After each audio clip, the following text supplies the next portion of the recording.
Aquesta serenata musical avui l'anem a dedicar a la memòria del nostre amic Gustavo Lliares, que fou l'espectador més fidel que teníem i el més entusiasta del teatre del Raval.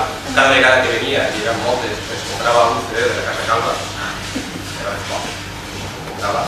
I mireu, en una temporada ja quasi tenia tota la col·lecció de la Casa Calva. Però a més ell era un agitador, un disjockey, i en els anys 90 tenia un pub que nosaltres no sabíem, ens vam assabentar per conèixer la ciutat del Raval, un pub on portava molts grups alternatius que nosaltres, la veritat que estàvem allí, vegent-los, érem 4 gats i un érem nosaltres. I li volem això, agrair eternament tota aquesta feina.